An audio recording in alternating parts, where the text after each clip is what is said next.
Hi guys, welcome back to my channel. I am Anu Bhardwaj. I am a banking aspirant. अगर आप मेरे channel पर नए हो तो आपको मैं बता देती हूँ कि मैं आईपीएस, एसबीआई और आरआरबी सबकी तैयारी कर रही हूँ जिसमें से एसबीआई पीओ जा चुका है, जो मेरा प्रीलिम्स नहीं निकला था।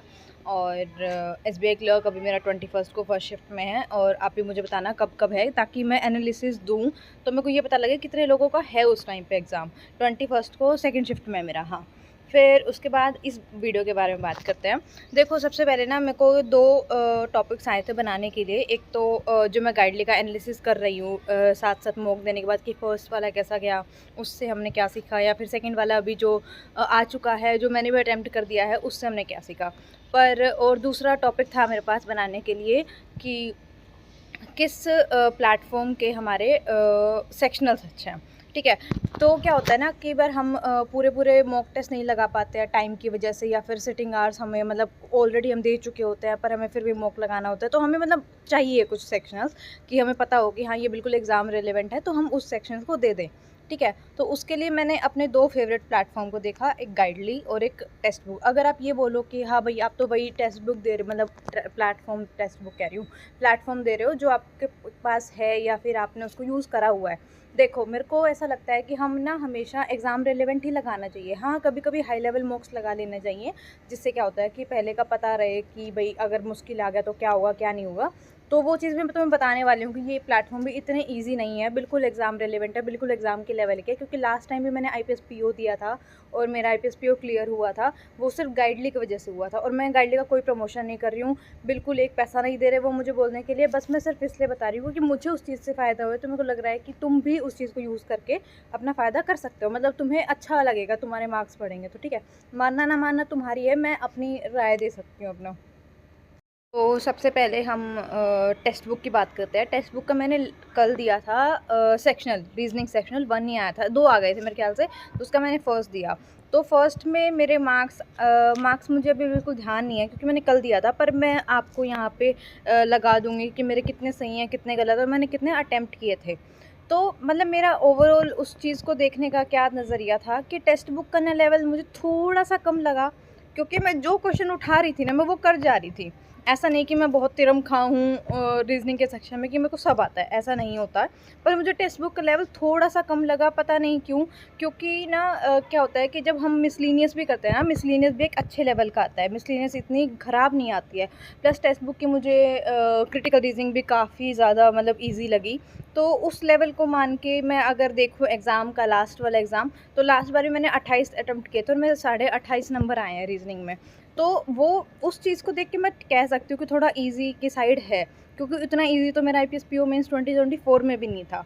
और अब आती है गाइडली की बात। तो गाइडली में क्या हुआ था कि 1 सेट, 2 सेट, उसमें सिर्फ 2 सेट ऐसे थे जो मुझे कंफ्यूज कर गए, जिसमें मेरे 11-11 मिनट नहीं, एक में मेरा 11 मिनट लग गए, दूसरे वाले में मेरे 7 मिनट लगे, मतलब 18 मिनट मैंने वेस्ट करके इतने अटेम्प्ट किए, आपके सामने हैं। और जो सारे सही हैं, शायद एक ही गलत है इसमें, मेरे को अभी भी याद नहीं आ रहा है सच में। मैं इधर जब फोटो लगाऊंगी ना, जब मेरे को पता लगेगा क्या है। पर मेरे को ये पता है कि मेरी कमज़ोरी क्या थी, कि मैं 2 ऐसे पजलों में फंस गई जो मेरे से हो भी नहीं रहे थे। एक तो अगर तुमने ट्राई किया होगा गाइडली वाला, तो तुम उसमें देखना, एक क्वेश्चन है 10 नहीं, 10, 15, 20 लोग बैठे हैं, 5 इधर, 10 इधर और 5 इधर। तो उस चक्कर में भाई मैंने 11 मिनट वेस्ट तो करे और मेरे को इतना गंदा लग रहा था। तो वो चीज़ ना तुम अपने मतलब एक्सपीरियंस से ही सीखोगे, अगर तुम वो चीज़ दोगे। अगर तुम मेरी सुन के उस चीज़ को सीधा पजल छोड़ ही दोगे ना, तो वो बिल्कुल गलत बात है। क्योंकि क्वेश्चन मतलब पेपर में तुम्हें कैसे पता लगेगा, से पता लगेगा कि भाई हाँ, ये वाला क्वेश्चन नहीं करना है, या फिर मतलब ज़्यादा टाइम टेकिंग है और होगा भी नहीं। तो वो मेरे को काफ़ी मतलब दुख देने वाली चीज़ थी कि मुझे क्वेश्चन की थोड़ी सी पहचान होनी चाहिए थी, क्योंकि इतना मैं सेक्शनल दे चुकी हूँ और इतने मॉक्स में मतलब लगा रही हूँ, तो इतना ध्यान मुझे देना चाहिए था। ठीक है, और ये पर्सनली ना तुम्हें भी पता होना चाहिए कि हमें कौन से मतलब क्वेश्चन पर ज़्यादा टाइम देना है। अभी रही होगी सेक्शनल की बात, कि सेक्शनल में मुझे गाइडली थोड़ा अच्छा लगा टेक्स्ट बुक से। और अगर गाइडली से भी तुम्हें थोड़ा हार्ड लेवल करना है तो तुम ओली बोर्ड पे शिफ्ट हो सकते हो। पर मुझे लगता है कि ज़्यादा हार्ड लेवल भी हमें नहीं करना चाहिए, हमें एग्ज़ाम रिलेवेंट ही करना चाहिए। तो उसके लिए गाइडली बेस्ट है, मतलब मेरी तरफ से गाइडली बेस्ट है। तुम अपना अब आगे देख लेना। और अगर तुम्हें फिर भी थोड़ी वैरायटी चाहिए, जो तुम लर्निंग नीति पे, जैसे लर्निंग नीति भी मुझे थोड़ा सा एग्ज़ाम से लो लेवल लगता है, और अड्डा का बिल्कुल एग्ज़ाम रिलेवेंट लगता है, तो वहाँ से तुम देख सकते हो। और उसके अलावा ना एक और चीज़ थी कि हाँ, आज मैंने गाइडली का सेकेंड वाला मॉक दिया। ठीक है, उसमें क्या हुआ, मेरे शायद 64 पॉइंट 65 पॉइंट समथिंग ऐसे मार्क्स आए हैं। और उसमें मेरे, तुम मैथ्स में बिलीव नहीं करोगे, मतलब बिलीव तो कर ही लोगे, ऐसा मैं कौन सा कुछ ज़्यादा पढ़ी लिखी इंसान हूँ, मेरे -0.25 मार्क्स आए हैं। मतलब तुम सोच सकते हो, रीजनिंग में अच्छे नंबर हैं, मैथ्स इंग्लिश में अच्छे नंबर हैं, जीए में अच्छे हैं, बट मैथ्स ने डुबा दी नैया। और अगर ऐसे एग्ज़ाम में हो गया ना, मेरी भाई टाइट फेस हो जाएगी, क्योंकि भाई मैं जब कर रही थी ना क्वांट्स, मेरे को ऐसा लग रहा था कि मैं कहाँ फंस गई हूँ। मतलब मैं कर रही थी ना, मैंने शायद 2-2 नंबर वाले के चक्कर में ना कि अन्नू 5 क्वेश्चन बना ले, मान ले तू अगर 20 मिनट में तू 5 क्वेश्चन में बना रही है ना, तो तेरे 10 नंबर बन जा रहे हैं। अगले 20 मिनट में तू और 5 बना लेना, तो वो होंगे तेरे 20 नंबर क्वांट्स में। बहुत ज़्यादा शानी बन के चलती थी मैं उस चीज़ के चक्कर में, और वो मेरे ऊपर भारी पड़ गया। जो मैंने 2-2 वाले अटैम्प्ट किए थे ना, सारे गलत, क्योंकि उसकी पॉसिबिलिटी 3 बन रही थी और मैंने सिर्फ 2 ही पॉसिबिलिटी लेके बनाया था। तो बहुत बहुत बहुत गंदा हो गया उस चक्कर में। और बाकी गाइडली का सेकंड मॉक अच्छा है, रीजनिंग लेवल भी अच्छा है, और इंग्लिश का लेवल भी अच्छा है। इंग्लिश में कुछ वोकैब्स थी, मैंने वोकैब वाले क्वेश्चन डायरेक्ट छोड़ दिए थे, क्योंकि मुझसे नहीं हो रहे थे, तो उधर हाथ मारने की ज़रूरत ही क्या थी।